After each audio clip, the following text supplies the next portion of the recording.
esta preciosa noche quisiera compartir un pensamiento que se sale un poquito del tema del mes, porque propusimos hablar acerca de crecer en el conocimiento de Dios. En alguna manera toda palabra apunta a eso, pero hoy vamos a estudiar acerca de la reforma de la iglesia. La iglesia primitiva que encontramos en el libro de los Hechos y en las cartas apostólicas es el resultado, nos modela lo que los apóstoles enseñaron. Primero ellos fueron instruidos por Jesús, fueron llenos del Espíritu Santo, comprendieron muy bien el mensaje y tuvieron una dinámica de entrenamiento, de tal manera de que esa iglesia es el modelo bíblico, el modelo de Dios que debemos restaurar. La iglesia de nuestro Señor Jesús requiere ser restaurada en estos días porque estamos bastante lejos de ese lugar. Quisiera decirles un par de cosas. Primero, Jesucristo no predicó acerca de la iglesia. Solamente mencionó la palabra iglesia 2 veces. Que esté registrado en la Biblia 2 veces la palabra iglesia. Dice Mateo 16:18, y yo también te digo que tú eres Pedro, y sobre esta roca edificaré mi iglesia. Y las puertas del Hades no prevalecerán contra ella. La otra vez que lo hizo fue en Mateo capítulo 18, versículo 17. Dice, si no los oyere a ellos, dilo a la iglesia, y si no oyere a la iglesia, tenle por gentil y publicano. La palabra iglesia, eclesia, con doble K, que menciona Jesús, tiene unos orígenes del griego. Los griegos usaban esta palabra para una asamblea de ancianos de cierto lugar que se reunían para atender asuntos políticos. Era una iglesia, una reunión, una asamblea de ancianos, de gente comprometida con negocios. Ahora él dice, yo quiero una iglesia, ancianos que se reúnen para hablar de mi reino, de mis asuntos. Quiero que eso quede claro. La iglesia es esa asamblea que Cristo nos convoca para salvarle. A cambio de esto, Jesús mencionó la palabra reino más de 50 veces. 2 contra 50, ¿no? Un predecesor de Jesús, llamado Juan el Bautista, comenzó a predicar así, Mateo capítulo 3, versículo 2, y diciendo, arrepentíos porque el reino de los cielos se ha acercado. Para Juan el Bautista, la venida de Jesucristo a la tierra a ser nuestro Redentor era el retorno del reino, era la visitación del reino. Y cuando Jesús comenzó a predicar, dice la Escritura, en Mateo capítulo 4, versículo 17, desde entonces comenzó Jesús a predicar y a decir, arrepentíos porque el reino de los cielos se ha acercado. Si usted lee los evangelios, encuentra repetidamente el reino de los cielos es semejante a la semilla que cayó. Y luego sigue, el reino de los cielos es semejante y es semejante a, semejante a, semejante a. Continuamente está hablando del reino de los cielos. Pero usted nunca encuentra diciendo que la iglesia es semejante. No, no dice eso. Hay una palabra en Juan capítulo 3 que es muy interesante, ¿no? Y la palabra en Juan capítulo, ahorita la vamos a leer, la Juan capítulo 3, en el capítulo, Juan capítulo 3, habla de las condiciones para entrar al reino de Dios. Si quiere, miremos el versículo 5 para adelantarnos un poquitín. Dice, respondió Jesús, de cierto te digo, que el que no naciere de agua y del Espíritu no puede entrar en el reino de Dios. Algunas personas piensan que podemos estar en la iglesia sin estar sometidos al reino. Se nos olvida que esto no es cuestión de obtener beneficios solamente. Es cuestión de ceder nuestra voluntad ante el Rey de Reyes y Señor de Señores. Usted y yo necesitamos entender cómo era esa iglesia primitiva para poder trabajar en reformar o restaurar esa iglesia. Lo que hoy no está conforme a ese modelo debe de ser modificado y debe de ser regresado al modelo original. Vamos a mencionar un par de cosas esta noche muy brevemente para animarlos a mirar en el libro de Hechos cómo es la iglesia primitiva. Primero quiero mencionar, ya lo mencioné, ¿no? Que es un engaño del diablo. Pretender que yo puedo ser creyente en Jesús, formar parte de la iglesia, pero no estar sujeto a ese rey, a ese reino. Primero yo recibo a Jesucristo como rey, acepto sus normas, acepto sus leyes, me determino a caminar con Él en obediencia y luego entonces formo parte de la iglesia. Ya leí Juan capítulo 3, verso 5, y es bien claro, ¿no? Jesucristo nos invitó, vengan, entren a mi iglesia, formen parte de mi iglesia. Y yo, no.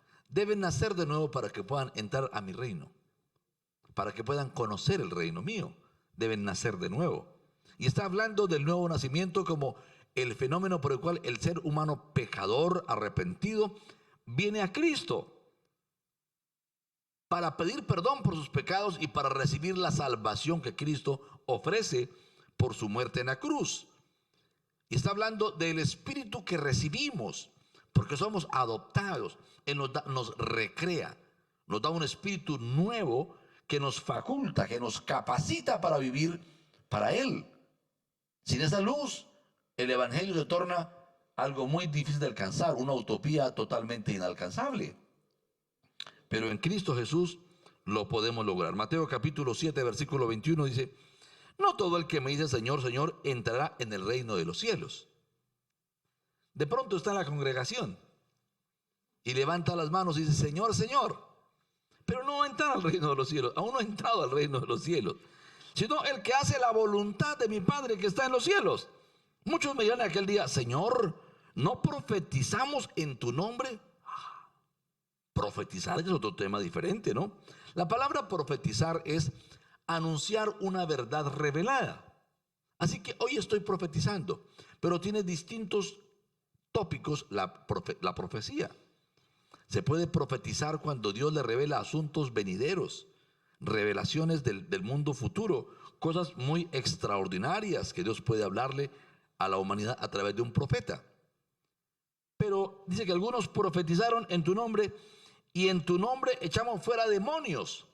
La Biblia me muestra un hombre que quiso comprar el don del Espíritu Santo. Él era brujo y quiso comprar para poder transmitir el don del Espíritu Santo. Y me habla de los hijos de un tal Ezeba, que era exorcistas profesionales, según ellos, ¿no? Y fueron a decirle a un demonio: en el nombre de Jesús, el que predica Pablo, te conjuro que te vas de este hombre. Y el demonio le contestó: conocemos a Jesús y sabemos quién es Pablo, pero usted es un aparecido. ¿Usted quién es? Y saltaron sobre él y lo desnudaron, lo arañaron, lo golpearon, casi lo matan. ¿Por qué? Porque pretendieron tener una autoridad sin estar sometidos al reino. ¿Me hago entender? Yo no puedo coger una paletica y decir pare y pararme en la autopista y detener una tractomula a la 1 de la mañana. ¿Sí? Posiblemente voy a salir en las noticias al siguiente día. Tal vez aparezcan las noticias. Pero para poder hacer eso debo estar sometido al gobierno, haber hecho un concurso y ser un funcionario del Estado. Y ahora sí podré, como funcionario uniformado y respaldado por el Estado, levantar mi mano y detener una tractomula, porque tengo la autoridad propia por estar sometido al reino. Entonces es muy importante entender esto. Pero hoy tenemos cosas que están completamente fuera de orden. Se está predicando acerca de la homosexualidad. Ya hay inclusive pastores que han sido permeados y se atreven a decir: ¿cómo se atreven a enfocarse en el pecado de homosexualidad como si fuese el único pecado que el ser humano puede tener? Por supuesto que no es correcto enfocarnos solamente en un pecado, pero es un pecado y no podemos dejar de llamarlo como es. Tenemos que enseñarle a las personas: Dios nos hizo hombres y mujeres. Ahora, si alguien quiere voluntariamente rebelarse contra Dios y elegir una conducta de esa manera, pues nadie puede obligarle, ni tratarlo mal, ni ofenderlo, no sería correcto. Pero sí decirle que si aspira a ser salvo, si tiene la aspiración a conocer el reino de Dios, debe arrepentirse, debe cambiar su vida, debe entender que es malo. Si no quiere cambiar, pues no lo vamos a odiar, ni más faltaba. Somos llamados a mostrarle amor y respeto. Algún día cambiará, pero amor y respeto significa hacerlo responsable por la verdad. No pretender obligarlo a cambiar, pero sí ser muy responsables de ayudarlo a cambiar. Muy bien. No todo el que me dice Señor, Señor, entrará en el reino de los cielos, continúo leyendo, sino el que hace la voluntad de mi Padre que está en los cielos. Muchos dirán en aquel día, Señor, ¿no profetizamos en tu nombre y en tu nombre echamos fuera demonios? En tu nombre hicimos muchos milagros. Observe por favor esto. Estas personas alcanzaron un conocimiento y por ese conocimiento tuvieron una experiencia de Cristo, alcanzaron una unción. Profetizaban, echaban fuera demonios y ¿qué más? Hacían milagros. O sea, cualquiera que los mire diga, oiga, venga, sí, tremendo, usted qué impresionante. Pero mire cómo dice, entonces le declararé, nunca os conocí, apartados de mí, hacedores de maldad. La palabra clave es hacedores de maldad. O sea, tenían una apariencia espiritual, aparentemente eran de Jesús. Hablaban re bonito, profetizaban, echaban fuera demonios, los demonios le hacían ahí el juego de que se iban, pero estaban burlándose hasta de ese falso predicador, porque ese predicador era hacedor de maldad. O sea, no estaba sujeto al reino de Cristo. Cristo no era su rey eran sus pasiones, su rey eran sus propios deseos, no estaba sometido al gobierno de Cristo. Hoy por hoy tenemos ese problema.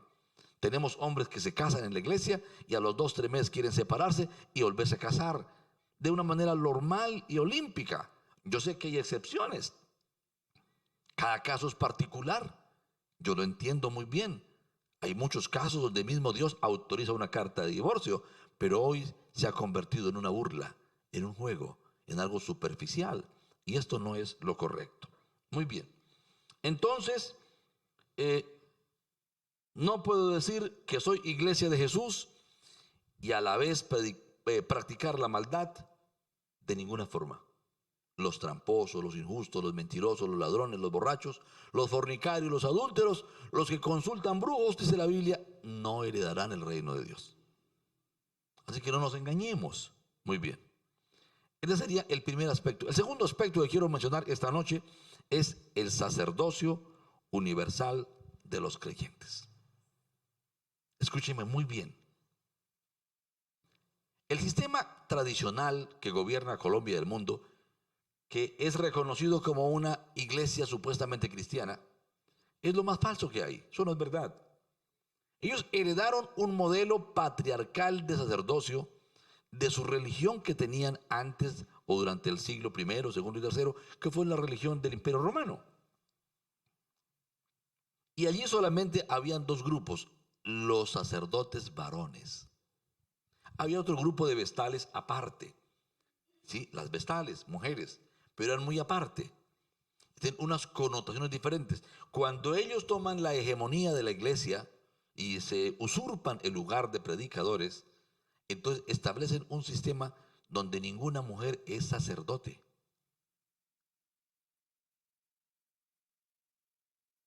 Y cuando la iglesia se reforma en el siglo XV, la iglesia viene con ese paradigma establecido y hasta el día de hoy muchas denominaciones enseñan que no hay mujeres sacerdotes. Nosotros no tenemos un sistema sacerdotal que nos llevemos así. En la iglesia cristiana hablamos de apóstoles, de profetas, de evangelistas, pastores y maestros. Pero es un grupo muy exiguo, muy mínimo. Yo no sé si llegará ese grupo al 1% de los creyentes.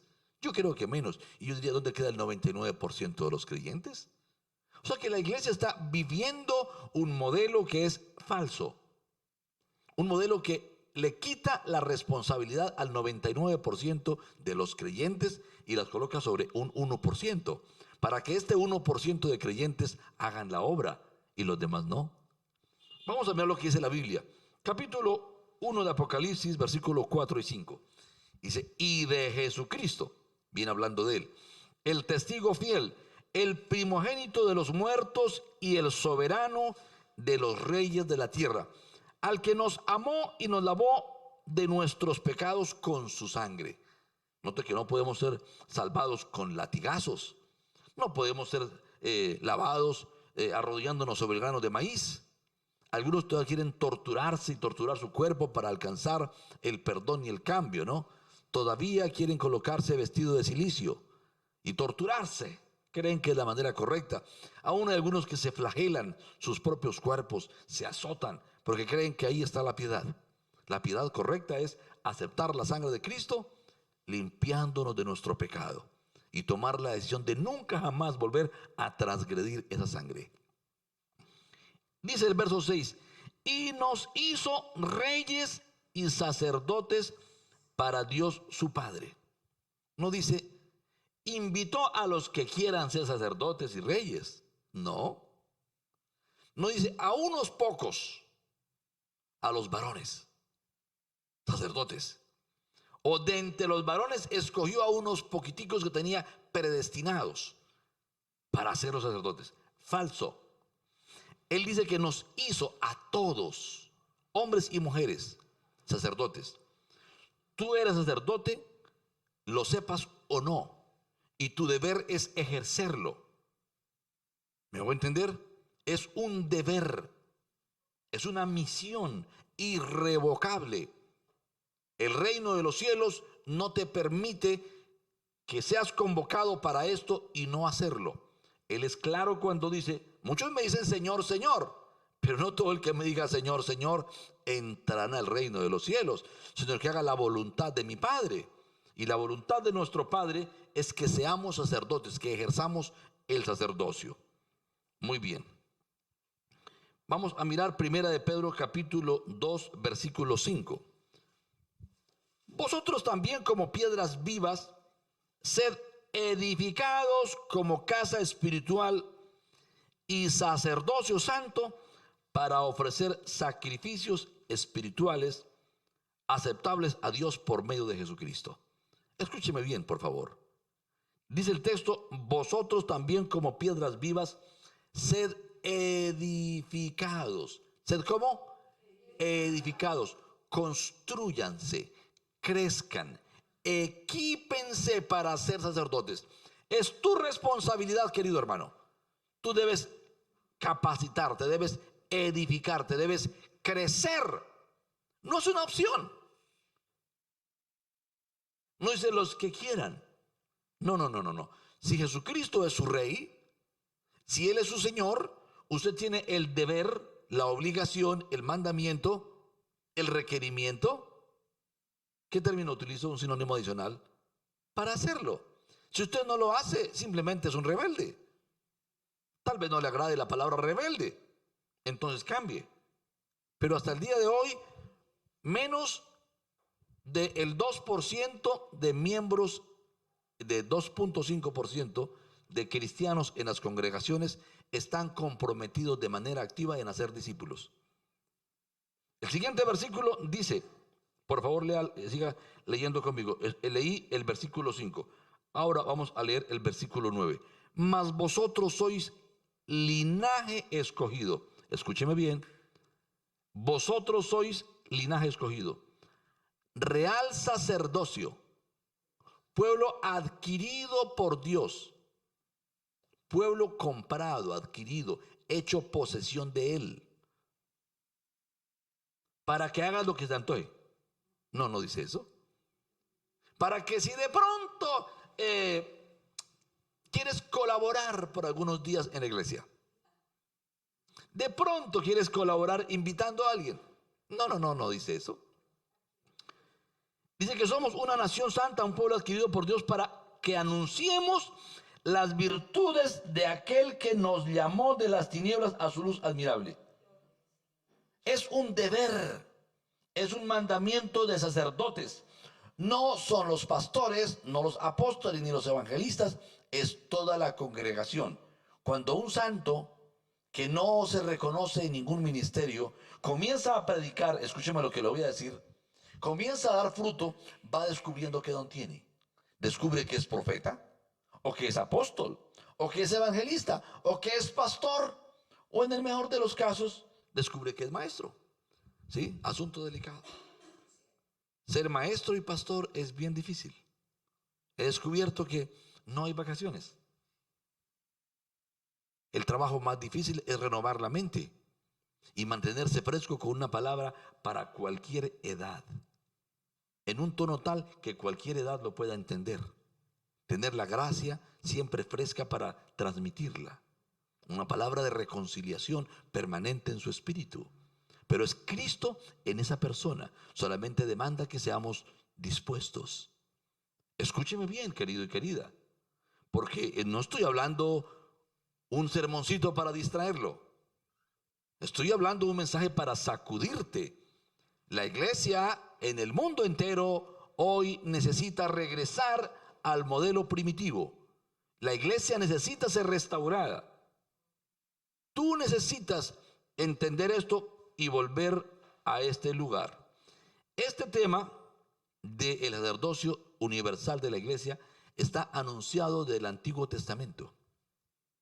Fue en el Antiguo Testamento Dios comenzó a hablar, para que no piensen que esto es una deformación de la ley de Dios introducida por los cristianos. Joel en el capítulo 2, tenga la bondad, lea conmigo a partir del versículo 28. Búsquelo en su Biblia. Espero que esté tomando apuntes, porque yo le garantizo que no toma apuntes. Estos temas, así como tan confrontantes, se le olvidan a uno. Dice así: y después de esto derramaré mi espíritu, con E mayúscula, porque está hablando de él mismo. Derramaré mi espíritu sobre toda carne, sobre todo ser humano. Y profetizarán vuestros hijos y vuestras hijas. ¿Qué cosa? Los hijos y las hijas, varones y mujeres. Vuestros ancianos soñarán sueños y vuestros jóvenes verán visiones. También sobre los siervos y sobre las siervas derramaré mi espíritu en aquellos días. Dios es muy claro: vuestros hijos y vuestras hijas, sobre mis siervos y sobre mis siervas, sobre aquellos dispuestos a servirle, Él va a colocar su espíritu, y no hay acepción si es hombre o mujer. Es claro, es contundente. ¿Cómo entendemos esto? Hay que entender cuál es el propósito de esa unción, de ese espíritu que Él va a derramar. En el Evangelio según San Lucas, en el capítulo 4, en el versículo 16, dice la escritura: vino a Nazaret, donde se había criado, y en el día de reposo entró en la sinagoga conforme a su costumbre y se levantó a leer. Él siempre iba a la sinagoga, no siempre a leer, pero iba. Él respetaba a otros dones, y ese día se levantó a leer. Y se le dio el libro del profeta Isaías, y habiendo abierto el libro, halló el lugar donde está escrito: el Espíritu del Señor está sobre mí, por cuanto me ha ungido para dar buenas nuevas a los pobres. Me ha enviado a sanar a los quebrantados de corazón, a pregonar libertad a los cautivos y vista a los ciegos, a poner en libertad a los oprimidos, a predicar el año agradable del Señor. Y cerrando el libro, dice el texto, les dijo a todos: hoy se ha cumplido esto en medio de vosotros.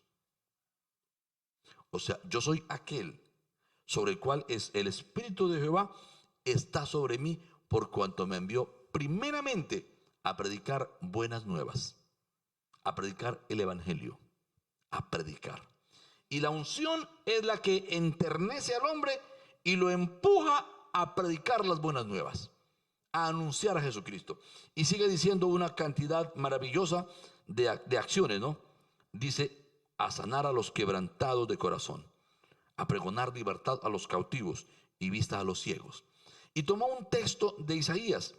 Por favor, busque Isaías capítulo 61 en el versículo 1, porque lo va a sorprender lo que vamos a leer. Yo le dije que esto tiene fundamento en el Antiguo Testamento y quiero mostrárselos. Ya dijimos que Él anunció que derramaría su espíritu sobre todos, y que el espíritu, estoy diciendo ahora, es para hacer la obra del ministerio, para ejercer el sacerdocio. ¿Me hago entender? Él nos dio el equipamiento, nos da el espíritu, nos da la unción para que seamos eficaces en lo que hacemos. Nos da lengua de sabios, de entendidos. Nos da poder para sanar los enfermos, autoridad para echar fuera los demonios. Nos da palabra de consejo para orientar, para que el reino de los cielos se manifieste en medio de nosotros a través de todos y cada uno de los miembros de su iglesia. Ya encontraron Isaías, ¿verdad? Vamos a leerlo. Leo el mismo pasaje aparentemente. el Espíritu de Jehová, el Señor, está sobre mí porque me ungió Jehová, me ha enviado a predicar buenas nuevas a los abatidos. Es el mismo pasaje. A vendar a los quebrantados de corazón, a publicar libertad a los cautivos y a los presos, apertura de la cárcel. A proclamar el año de la buena voluntad de Jehová y el día de venganza del Dios nuestro, a consolar a todos los enlutados. Qué maravilloso, ¿no? A ordenar que a los afligidos de Sión se les dé gloria en lugar de ceniza, óleo de gozo en lugar de luto, manto de alegría en lugar del espíritu angustiado, y serán llamados árboles de justicia, plantío de Jehová para gloria suya. ¿Serán llamados cómo? Muy bien. No conozco ningún plantío, ningún árbol que no dé fruto. Si es un plantío, es árboles para que den fruto. Y el siguiente versículo, por favor, léalo y subráyelo, porque ya no está escrito en singular. En el primer versículo dice, el Espíritu de Jehová está sobre mí, uno solo. Jesús dijo, hoy se ha cumplido. Él es ese único, el especial, el ungido por excelencia es Él. Pero luego dice, reedificarán las ruinas antiguas. O sea, serán restauradores. Y está en plural. Reedificarán las ruinas antiguas y levantarán los asolamientos primeros y restaurarán las ciudades arruinadas, los escombros de muchas generaciones. O sea que nosotros seremos la iglesia restaurando, trabajando, obrando con la unción de Cristo por generaciones, siglos.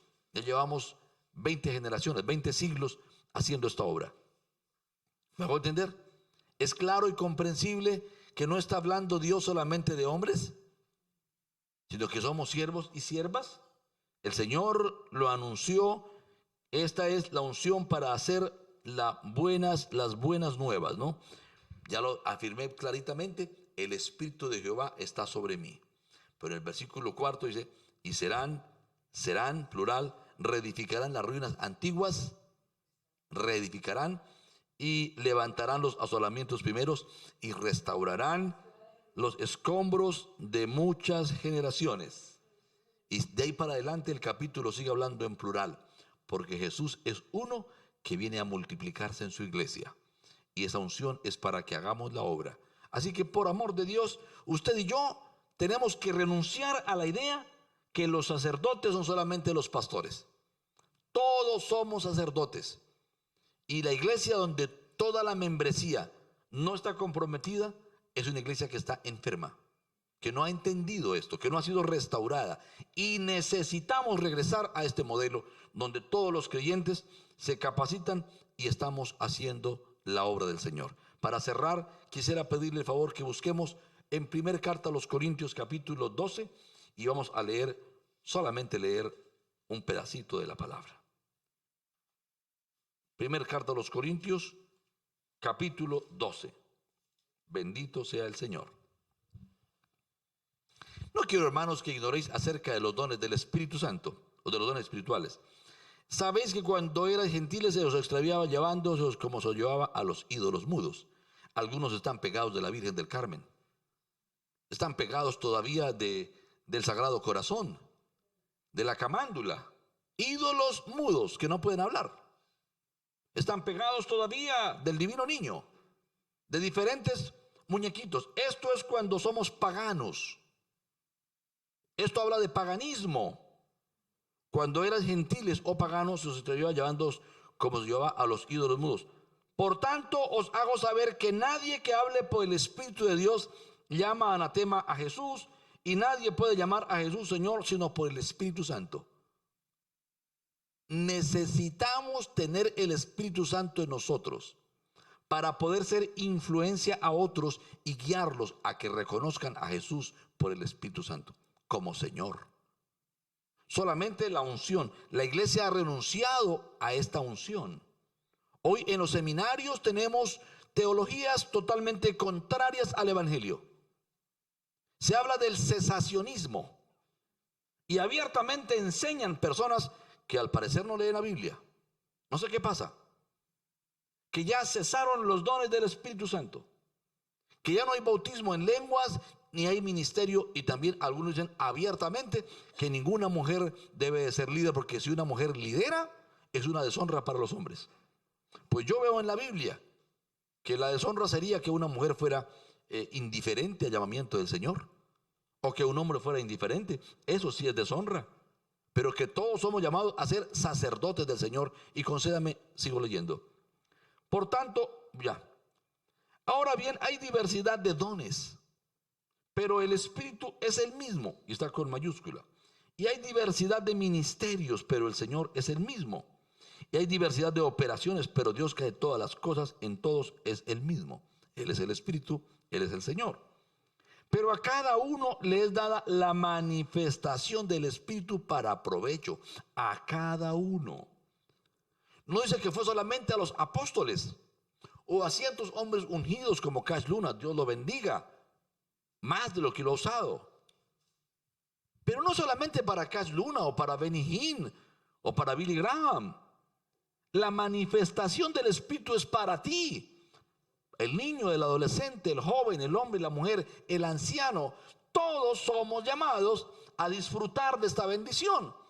Pero necesitamos levantarnos y acercarnos a Cristo. ¿Levantarnos de dónde? De la postración, del conformismo, de la ceguera que hemos heredado. Porque por no mirar la Biblia, la iglesia se quedó con el modelo de Roma, donde uno solo es el jeque de la iglesia, el sacerdote, el pastor, y los demás ni estudian la palabra ni se comprometen. Modelo falso. Cristo quiere levantar su iglesia, cada miembro de la iglesia ungido con poder, sanando enfermos, anunciando la gloria de Cristo, haciendo su obra, siendo un instrumento para formar discípulos, bautizando a los que se convierten, discipulándolos para repetir el proceso. Todos somos. Pero a todos y cada uno les es dada la manifestación del Espíritu para provecho. Por causa del tiempo no continúo, pero estoy seguro que volveremos a vernos en otro espacio para seguir estudiando acerca de la reforma de la iglesia.